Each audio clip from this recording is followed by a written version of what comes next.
the introduction of the appropriation bill, introduction of public sector pensions and related payments bill, introduction of ESCOM debt relief, and introduction of revenue laws bill. I will now ask the Secretary to read the first order.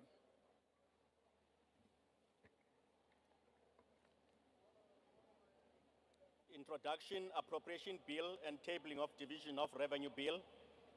Introduction, public sector pension and related payment bill. Introduction, ESCOM debt relief amendment bill. Introduction, revenue laws amendment bill. Thank you, Honorable the Minister of Finance. Order, Speaker. On a point of order, Speaker. Order, Honorable Member. I will ask the Minister to take a seat first. There are two members. Honorable Mautre, there's the first member who raised his hand is Honorable Manye. I'll recognize you after him. Thank you. Honorable Manye, what's the point of order? Thank you, Speaker. Speaker, for us as the MK Party, we are asking purely based on the values of Ubuntu that on the 19th of February we're here to listen to the budget speech, which didn't happen. We think that the minister will be within the values and the realm of Ubuntu for him to apologize to this House for making us come here for nothing, and must also apologize to the people of South Africa, which we represent here, that that day did not happen. So we're asking that that apology must happen. And also, Speaker, we also want to ask the minister to take this House into his confidence to say what exactly caused him not to table the budget speech on the 19th. Thank you, Speaker. Thank you, Honorable Mautre. Minister, you can take your seat. Minister, you can take your seat. I'll recognize the EFF. Yes, Thank Honorable you, Member. Speaker. Speaker, I was looking at the time when you sat on that chair. It was exactly 3 minutes past 2. The House sitting is scheduled to start at 2. So, Speaker, you were late. All of us were here. The honorable thing for you to have done was to apologize for coming late and explain why you actually came late. So please, we request you to apologize for coming late and tell the country why you arrived late in this sitting that you have called yourself. Thank you. Thank you, honorable members. We have noted both your requests as well as your comments.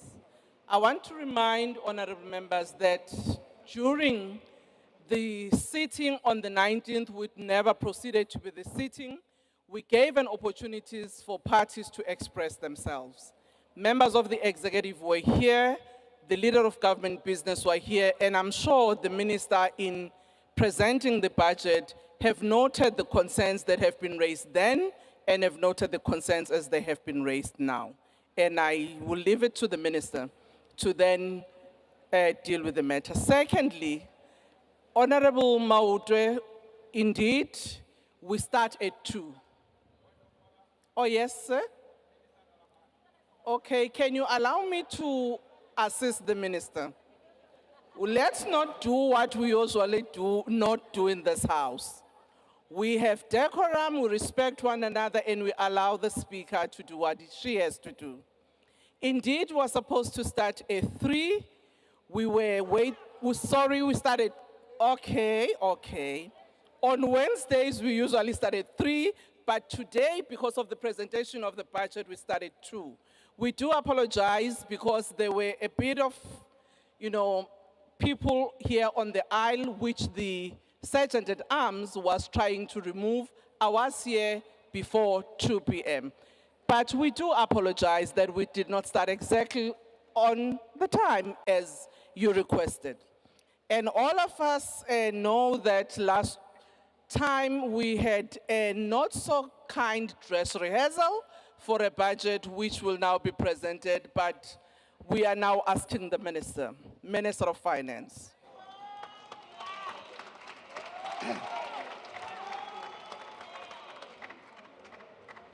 Honorable Speaker, I'll probably assure Khila that I'm going to come back to that issue later. It's taken. Honorable Speaker, Togo Didiza, Deputy Speaker, Anneli Lotrit, Chairperson of the National Council of Provinces, Refulum Ntsweni Tsipane, Deputy Chairperson of the National Council of Provinces, Les Governor, His Excellency, the President of the Republic of South Africa, Cyril Ramaphosa, Honorable Deputy President Paul Mashatile, Cabinet colleagues, members of the Executive Council for Finance, honorable members, Governor of the South African Reserve Bank, Commissioner of the South African Revenue Services, fellow South Africans. Just before, I'm going to come back to that point, Khila. I have the honor to table the following documents before this House. The 2025 Division of Revenue Bill, the 2025 Appropriation Bill, the 2025 ESCOM Debt Relief Amendment Bill, the 2025 Public Sector Pension and Related Payments Bill, the 2025 Revenue Laws Amendment Bill, the 2025 Estimate of National Expenditure, the 2025 Budget Review, and this 2025 Budget Speech. Just on a lighter note, Madam Speaker, let me first, before going on that lighter note, take the point raised by Honorable Manyi. And indeed, it was an inconvenience for this Parliament and the people of South Africa. And indeed, we owe this Parliament an apology. And we owe the people of South Africa an apology. No doubt about that. We didn't like the postponement. But on a lighter note, I saw on social media something that said this budget is postponed until my favorite club wins. That is Kaizer Chiefs.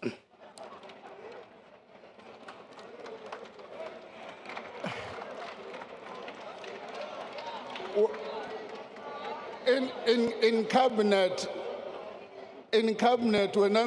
when I made this point, Dr. Ramkhopa wrote me a piece of note and said, "Yo, this budget will never be tabled." And Honorable Gigawa said, "Hey, these people are putting the country in crisis because this budget will never be tabled." Now, let me go back to the postponement, as I've apologized. Go back to the postponement and say the postponement of the tabling of the budget 3 weeks ago was a regrettable, but perhaps an understandable feature of multi-party governance. It is also a sign of some of the difficulties associated with a multi-party democracy. But what is positive is that the delay has stimulated an unprecedented level of public debate about the difficult policy trade-offs we as a nation face. A vital debate about which policies to fund and how to fund them, about which priorities to pursue now and which ones we may need to delay in the context of unlimited resources. As much as the debate has been dominated by the proposed increase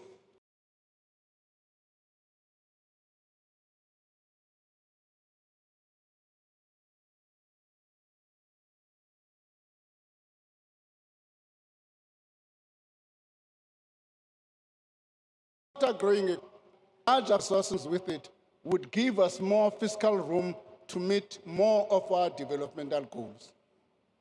But the truth is that our economy has stagnated for over a decade.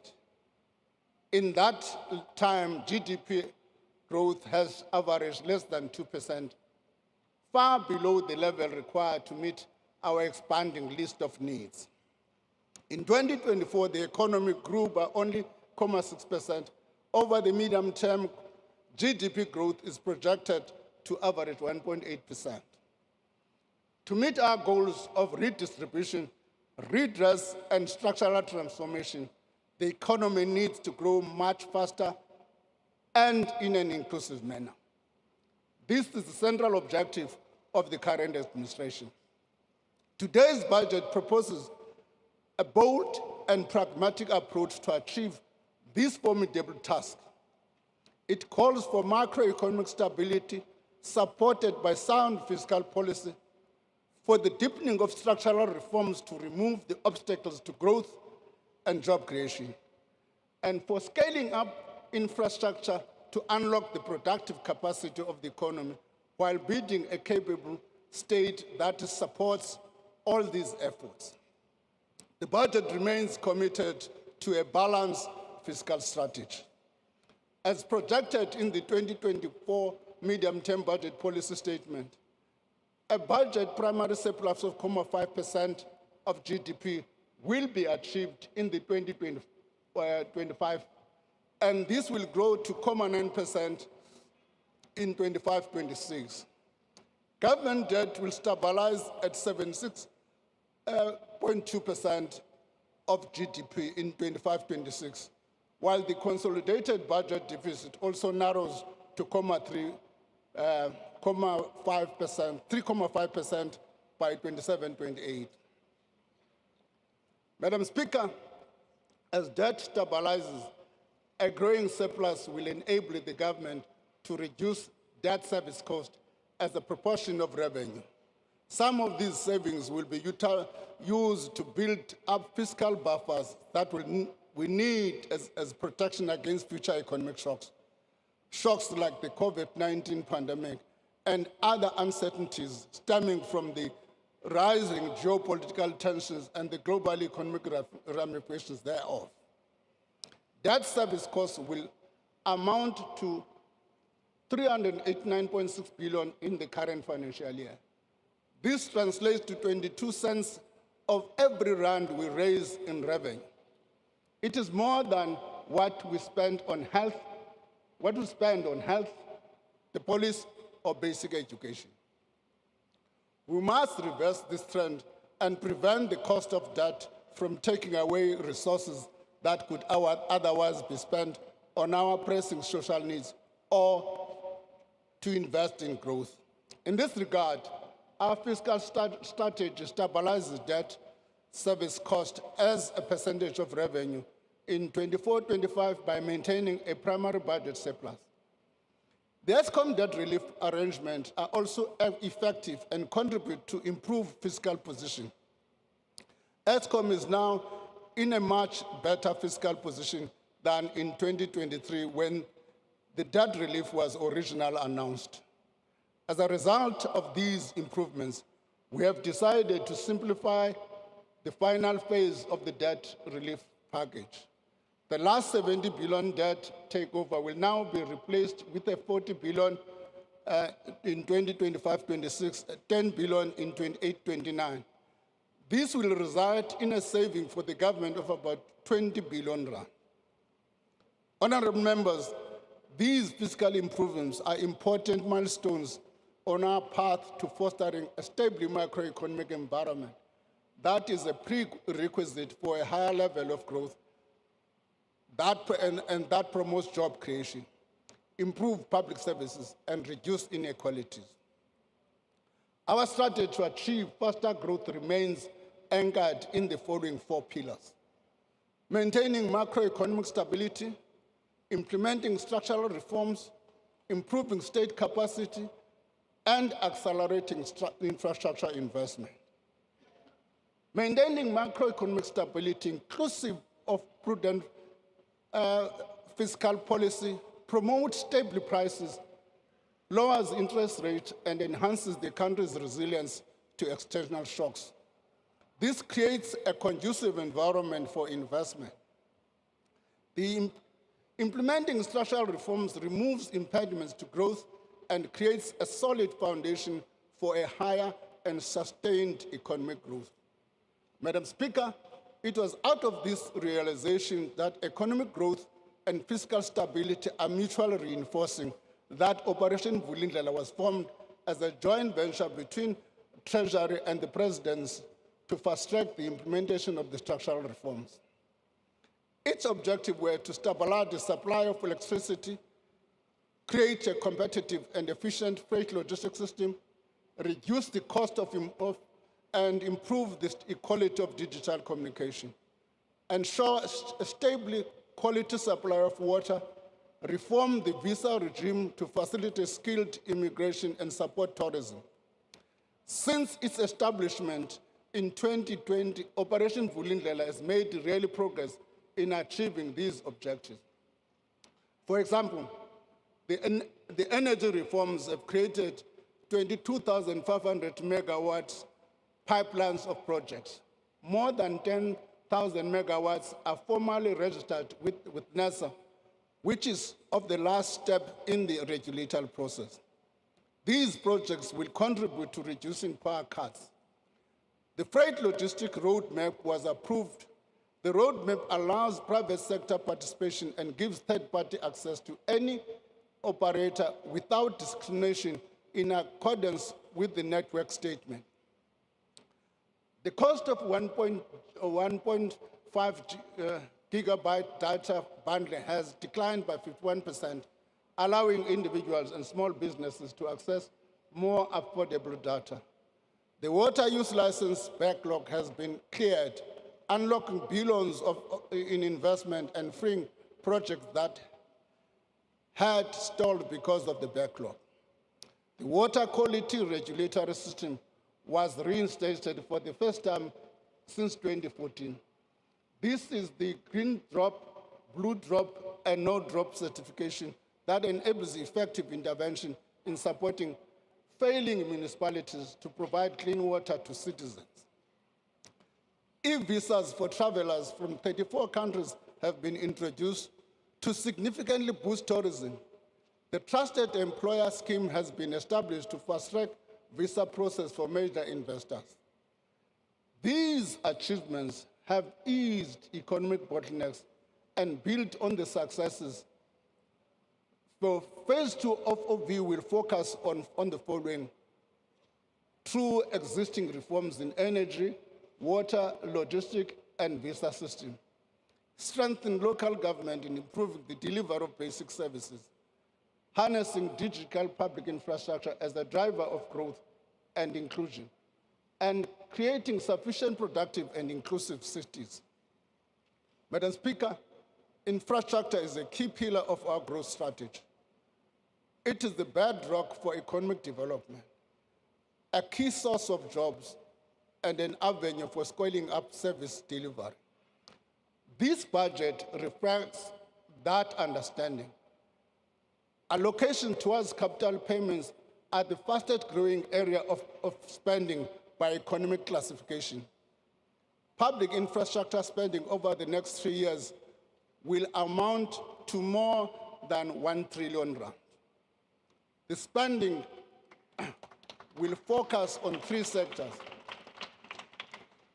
402 billion rand for transport and logistics, 219 billion for energy infrastructure, 156 billion rand for water and sanitation.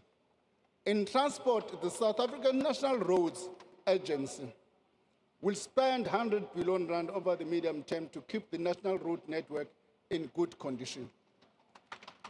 Provincial roads departments will reseal over 16,000 lane kilometers of roads in their areas of authority. Passenger Rail Agency of South Africa is making steady progress to rebuild the infrastructure to provide affordable commuter rail services. To sustain this progress, we have provisionally allocated an additional 19.2 billion over the medium term for critical signaling. This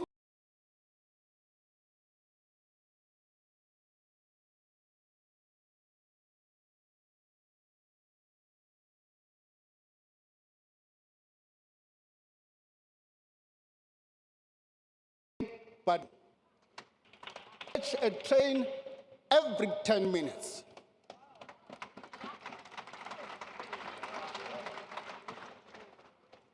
To get to and from work and significantly reduce the money that lower income households spend on transport. Let me pause and show an example. Let me pause. The World Bank has produced a report. People tend to be selective when they write report. They don't read what they don't like. What that report says is that rand for rand, if you had to compare a worker from South Korea and a worker from South Africa, rand for rand, the South African worker gets lesser disposable income than the South Korea. The explanation is cost of transport. In South Africa, that cost of transport is affected by two things: the spatial dimension, and secondly, the cost of transport. And these investment critical deals with that challenge for poor communities in our areas. I don't know, when somebody said it's not, this budget is not pro-poor, what do you mean? This allocation will also allow PRASA to maximum the potential of the 241 new trains delivered through the rolling stock renewal program. Despite the progress made, PRASA procurement system needs strengthening. The management of the unit of the entity has already instituted measures to strengthen their procurement weaknesses. This includes getting support from the National Treasury to build capacity and mitigate risks, and undertaking live audits for larger procurement projects. In the water sector, we're investing in several large-scale dam projects that are ramping up or entering construction. The Mkomazi project is expected to commence construction in November 2027, transferring water into the Mngeni water supply system. This will increase the total capacity of the system to 5 million households in eThekwini and 4 district municipalities in KwaZulu-Natal. The Back Bill augmentation scheme is expected to start in July 2026. The project will improve the Western Cape's water supply system, improving regional water security while reliably supplying domestic, agricultural, and industrial water users. To further accelerate infrastructure delivery and effectiveness, we are continuing reforms to facilitate greater private sector participation, capital budget reform, and alternative infrastructure financing. The new regulations for public-private partnerships have been finalized and will take effect on the 1st of June 2025. The regulation reduces procedural complexity of undertaking PPPs, create capacity to support and manage PPPs, create clear rules for managing unsolicited bids, and strengthen fiscal risk governance. The regulation also makes provision for national department to establish sector-specific PPP units. These units will drive private sector participation, creating opportunities to optimize the balance sheets of financial distressed state-owned companies. The Department of Transport and Transnet will engage the market on PSP projects in the following areas: the iron ore, chrome, coal, and manganese lines, expansion and automation of the ferrochrome and magnetite terminal at the port of Richards Bay. The container and automotive sectors, including the potential designation of the South African container port system as a regional transshipment hub for major shipping lines, and establishment of independent rolling stock leasing company. Should Transnet require gap funding for its PSP project, the budget facility for infrastructure will consider these after proper packaging and financial structuring. Additional guarantees may also be considered to finance the entity's maturing debt as well as its capital investment program. In the energy sector, the independent transmission program will be launched later this year. A request for information for a multi-line transmission packaging will also be issued by the Independent Power Producer Office in July this year, followed by a request for proposal in November. This will enable the private sector to play a key role in the expansion of the transmission network. Madam Speaker, we have reconfigured the BFI, the budget for infrastructure facility, to run multiple bid windows instead of just one annual window. Earlier this week, we published a call for proposal under the new system. The first window is now open and will close mid-April. The next window will open soon thereafter. Financing decisions to determine the appropriate fiscal mechanism to support projects have also been separated from the evaluation and budget processes. This will facilitate the mobilization of significant private finance and improve allocative efficiency in fiscal support. This includes financing for proposals approved during the special window last year. Lastly, our efforts to diversify the financing structure to support infrastructure are taking shape. A credit guarantee vehicle to mobilize private sector capital by de-risking projects will be launched in 2026. Its initial focus will be on independent transmission, aimed at bridging the energy transmission deficit. Once the vehicle has demonstrated its efficacy, it will be broadened to include other sectors. Government will issue its first infrastructure bond in 25-26. We will also introduce other innovative financing instruments to diversify the infrastructure fund sources. Financial institutions, including pension funds, banks, development banks, and international financial institutions, have already expressed interest in participating. This, Madam Speaker, is how we plan to leverage infrastructure investment to ease supply-side constraints to the economy and improve access to social services the people get. Madam Speaker, there are several persistent spending pressures in health, education, transport, and security. These have to do with the government properly fulfilling its service delivery mandate. After careful consideration, the government has decided to fund these. Deferring the funding of these sectors further would compromise the government's ability to meet its constitutional obligation to those people. To raise the revenue needed, the government proposes to increase the VAT rate by 0.5 percentage point in 25-26 and by another 0.5 percentage point in the following year. This will bring the VAT rate to 16% by 26-27. Let me pause for a moment. Let me pause for a moment and say, Order, honorable members. Let's allow the minister to finish his presentation. Madam Speaker, should the spending reviews and other measures we're embarking on yield enough extra revenue, we will reassess the need to embark on the second 0.5 percentage point increase to VAT.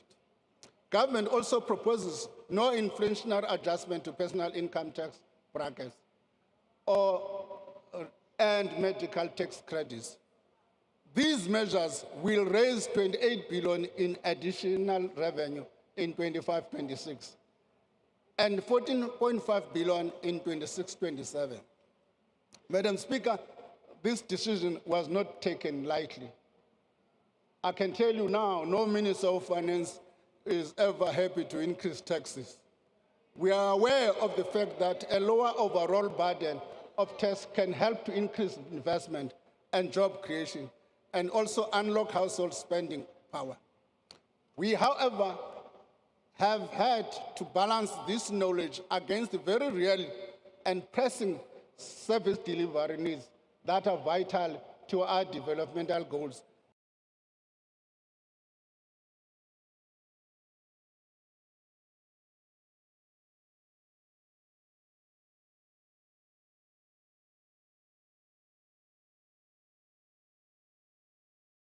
Increasing personal income taxes. Increasing the corporate and personal income taxes would generate less revenue while potentially harming investment, job creation, and economic growth.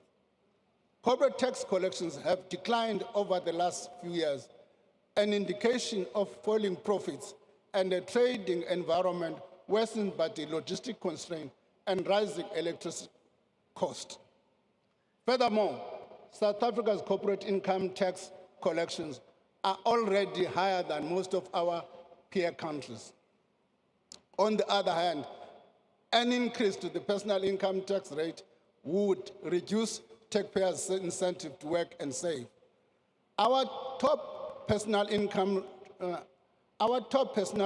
tax rate and our personal income tax collection as a percentage of GDP are far higher than those of the most developing countries. Increasing it is therefore not feasible. Taking on additional debt to meet the spending pressures was also not feasible. The amount is simply too large. The cost of borrowing would be unaffordable.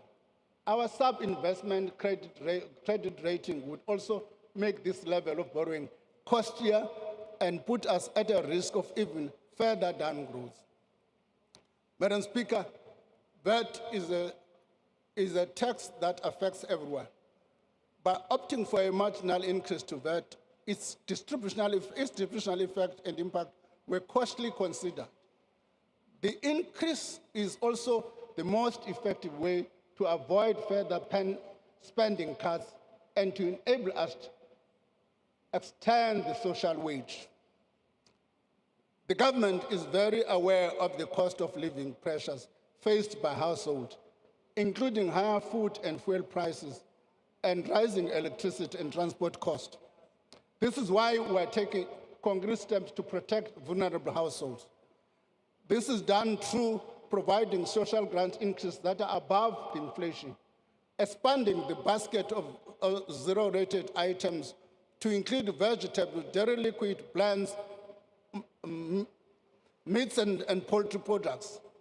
We are also not increasing the fuel levy for another year, saving consumers around 4 billion. Madam Speaker, broadening the tax base and improving the administrative efficiency of the South African Revenue Service allow us over time to spread the tax burden more evenly and equitably.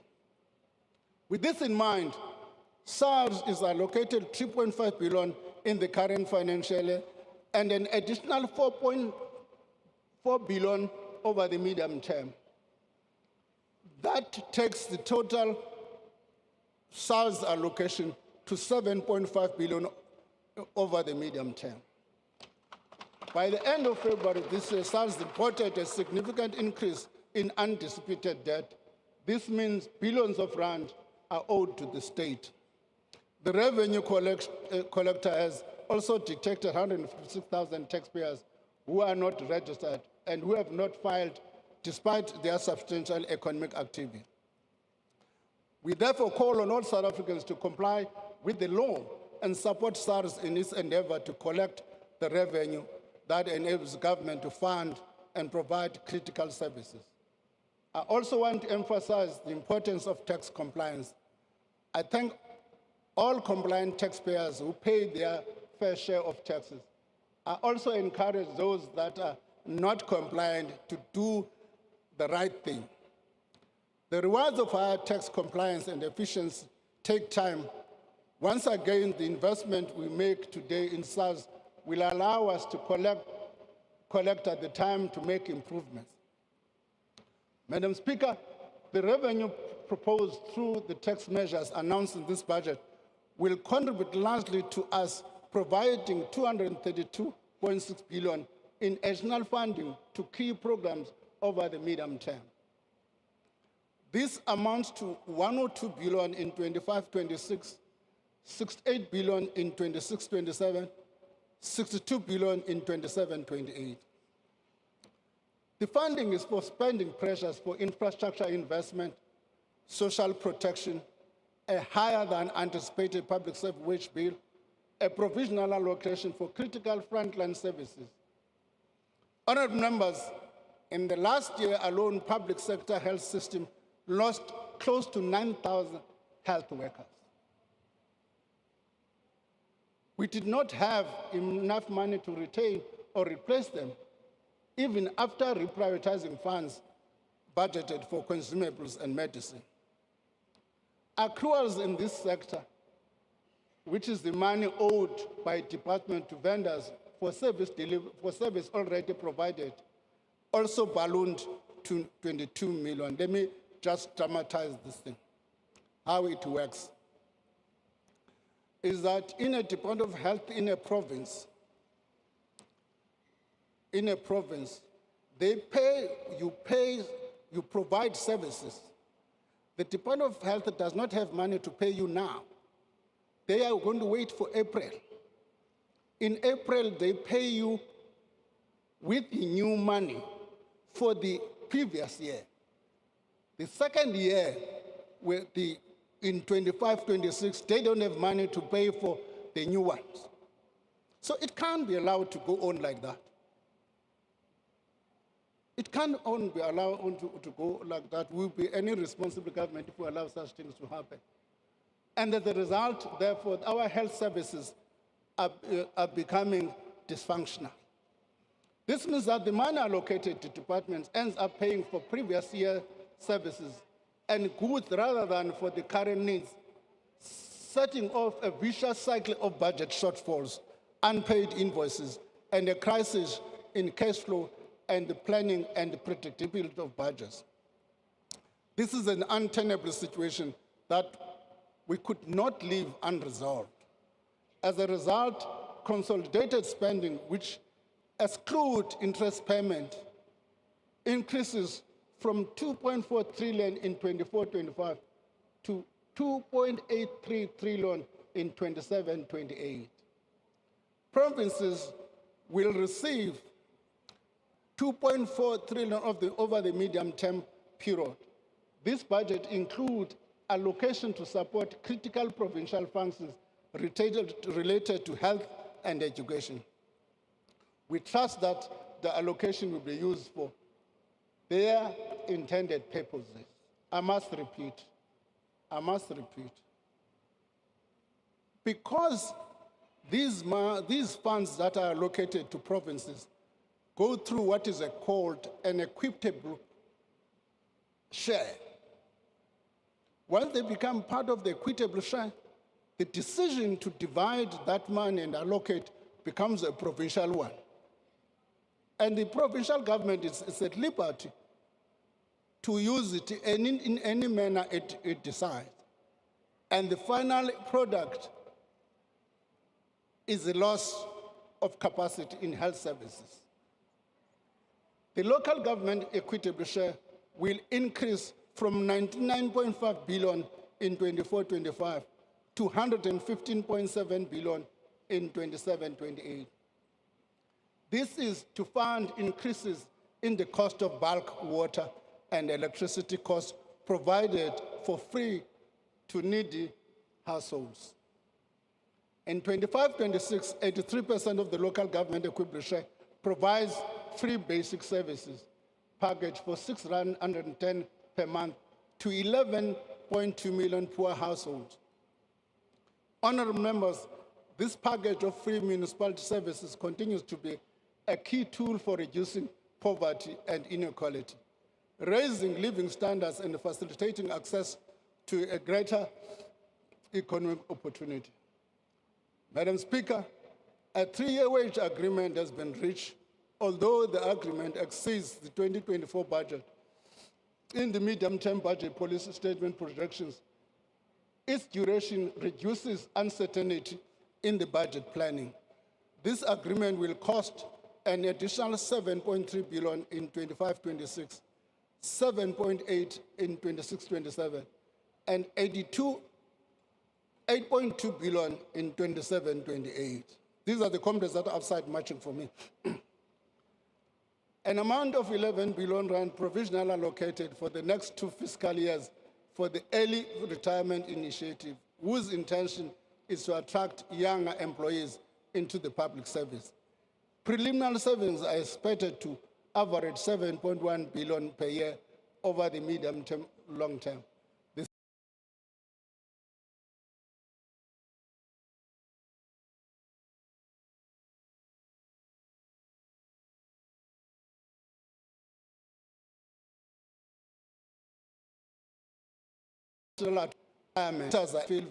To keep service running effectively. Paying salaries constitute 76% of the provincial education departments. This means that only 24 rand out of every 100 rand of their budget is left for funding school infrastructure, meals for learners from poor backgrounds, and stationery and textbook, among other things. Our learner-teacher ratios remain higher than we would like, meaning that we still need more teachers in classroom.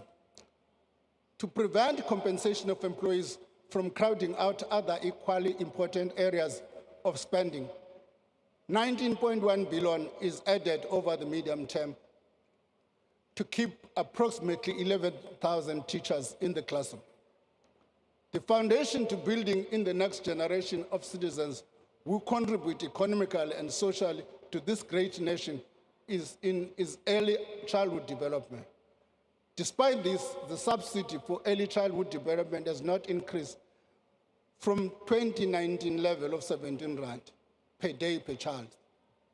To remedy this, an amount of 10 billion over the medium term is allocated to increase subsidy to 24 rand per day per child. The extra funding will also support increased access to ECD for approximately 700,000 more children up to the age of 4 years old. Health spending will grow from 277 billion in 24-25 to 329 billion in 27-28 to support equitable provision of public health services, including free primary health care services. Like in provincial education, a significant portion of provincial health budget is spent on salaries and wages.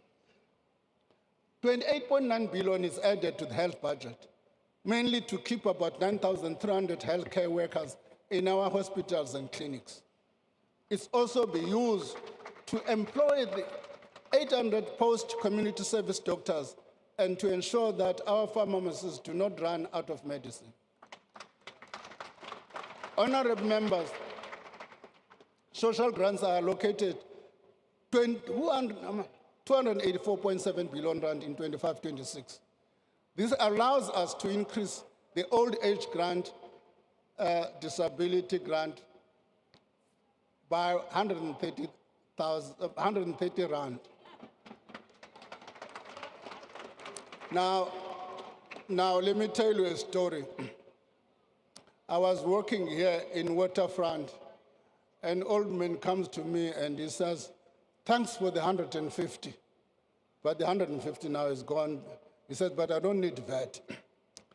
Now, because of the reduction in the VAT, I had to reduce the 150 to 130. The child support grant by 30 rand. The foster care grant by 70 rand.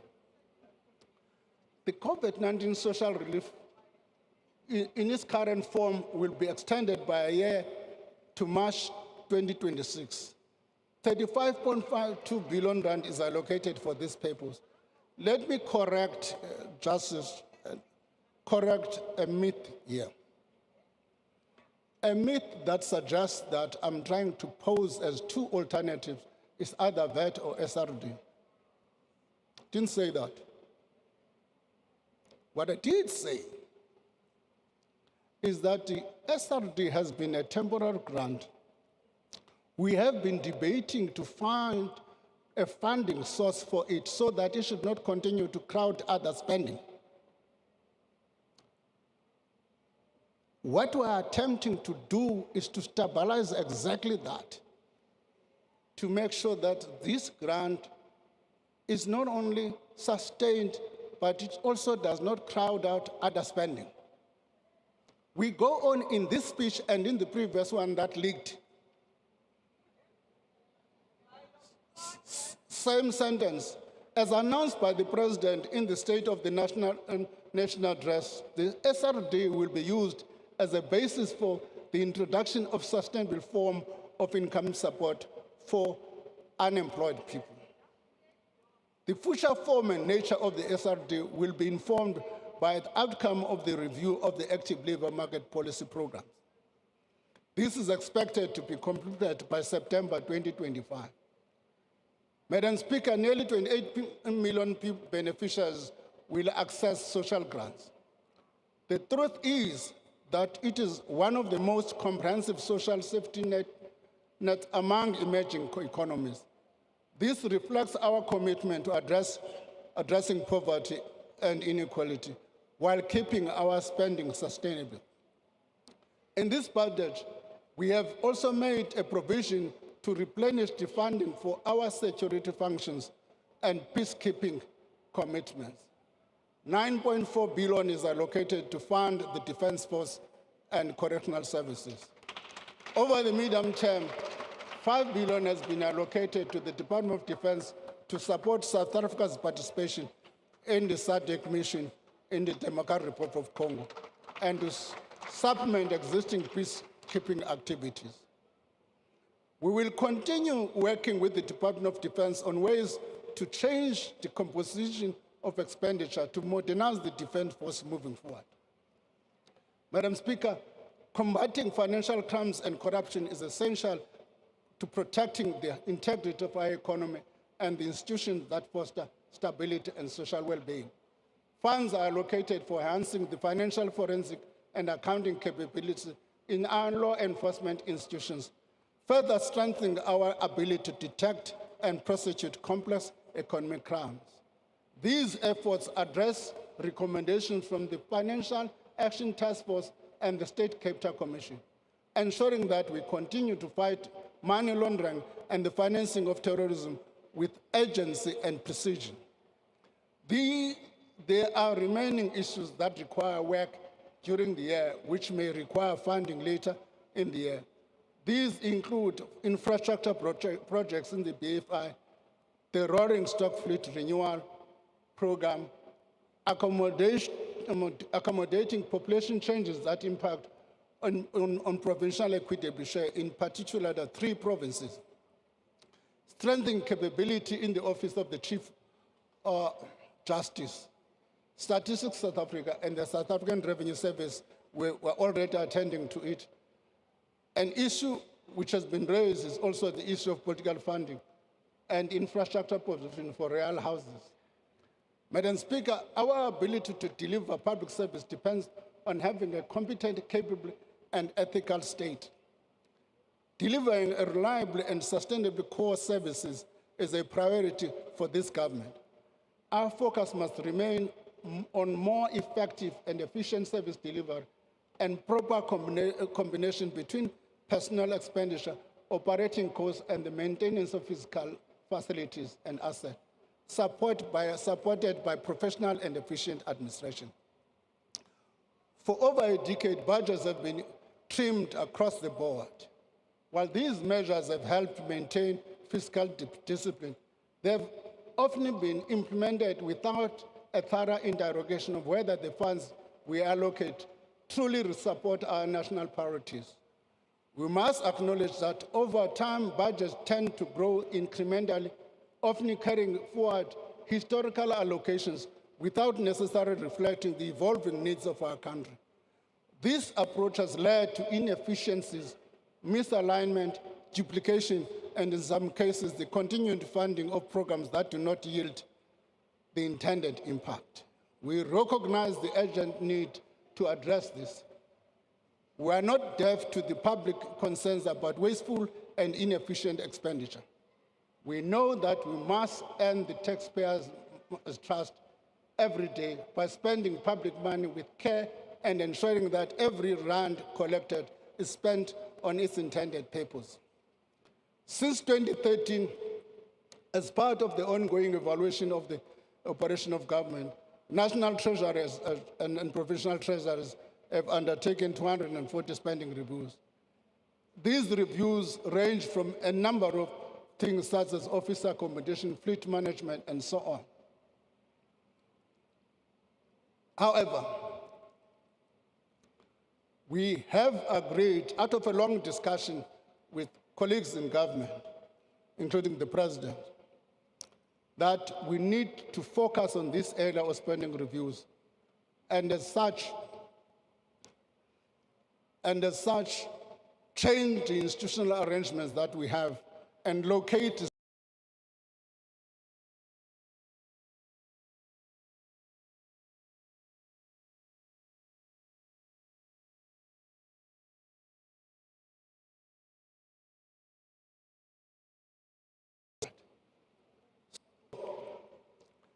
we are going to give that institutional capability moving forward. The consolidated recommendations of these reviews and other things, including this, as I've indicated, the President has also undertaken to do this, to take this work together with National Treasury. Thank you for this commitment, Mr. President.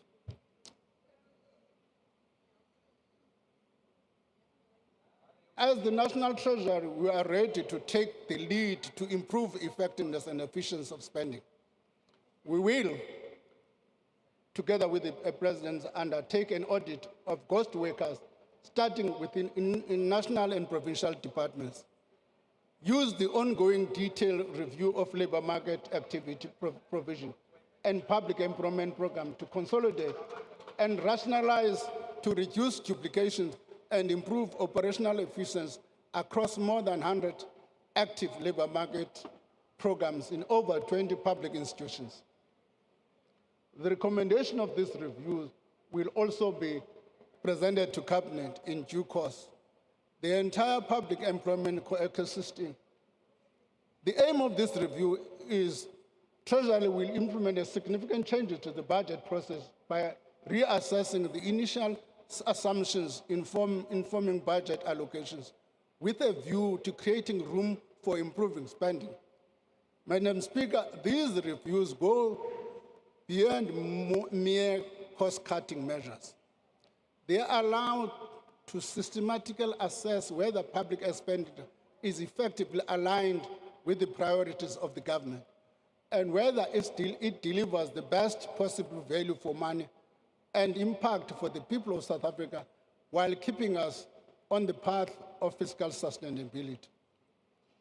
These initiatives will give impetus to the slow implementation of the recommendation of the spending review.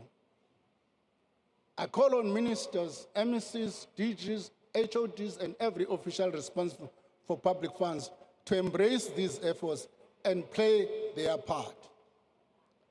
The proliferation of conditional grant has necessitated a review of the conditional grant system to reduce duplication and improve effectiveness of the programs.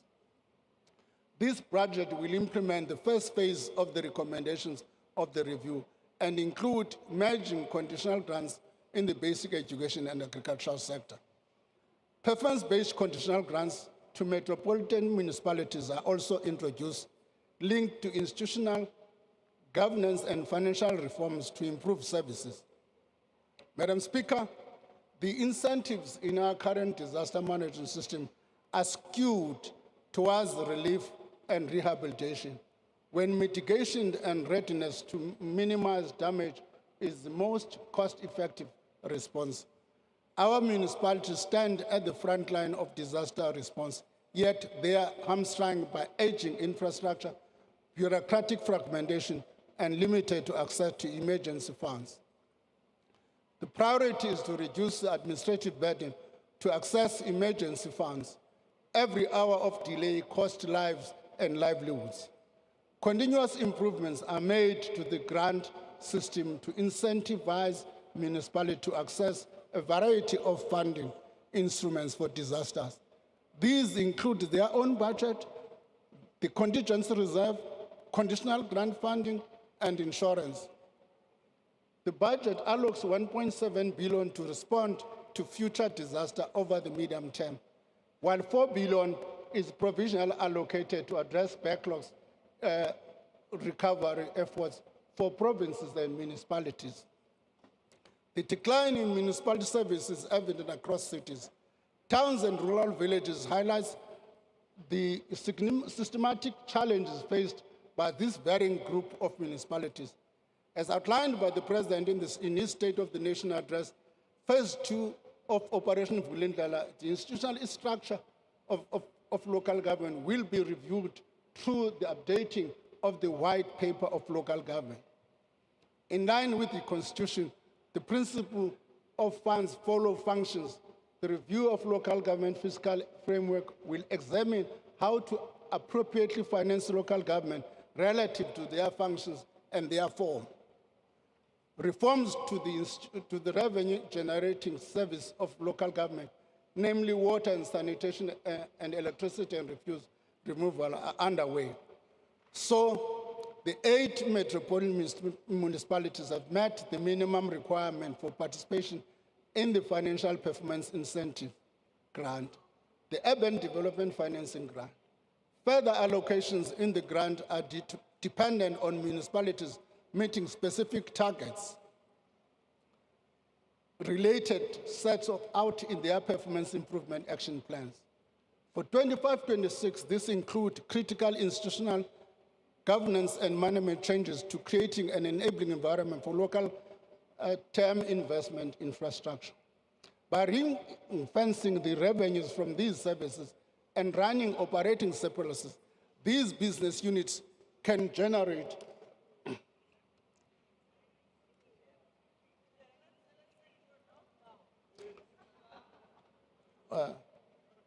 I'm not saying these units can generate funds for infrastructure improvements to deliver quality services.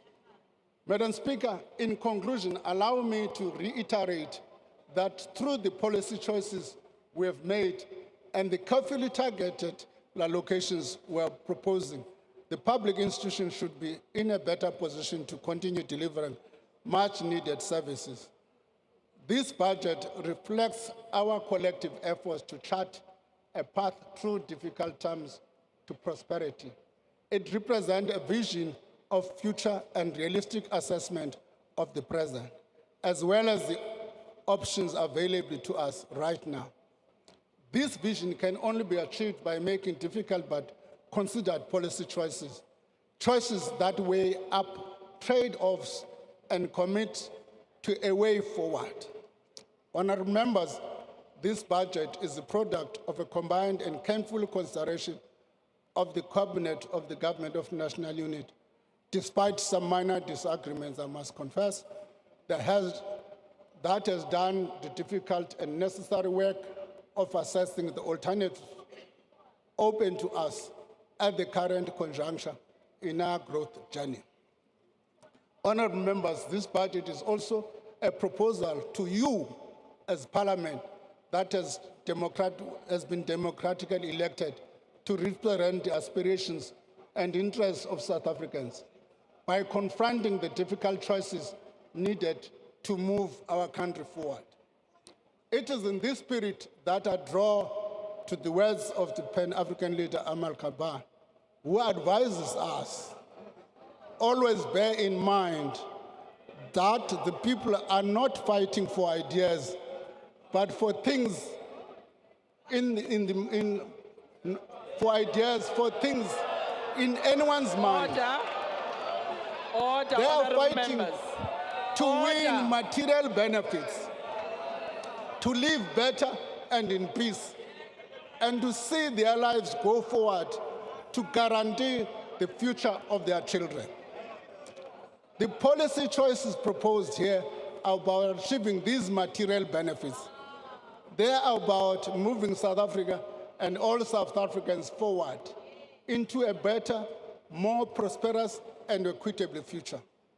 Speaker, as I close, allow me to express my deepest gratitude to the President and Deputy President for their counsel, their support, and for their leadership, in particular in this difficult budget. Thank you also to the Deputy Ministers of Finance and the excellent National Treasury team led by the Director General.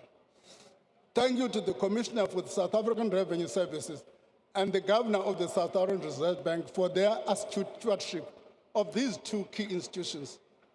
Thank you to my cabinet colleagues, the Ministers' Committee in the Budget, and the Budget Council who share the heavy load of the tough decisions that must make to maintain this sustainability of our public finances.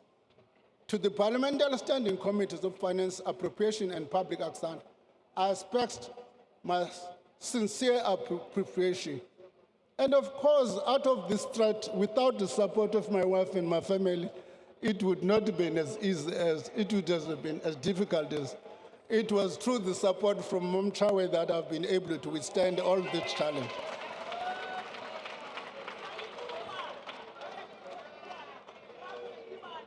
Lastly, thank you to South Africa.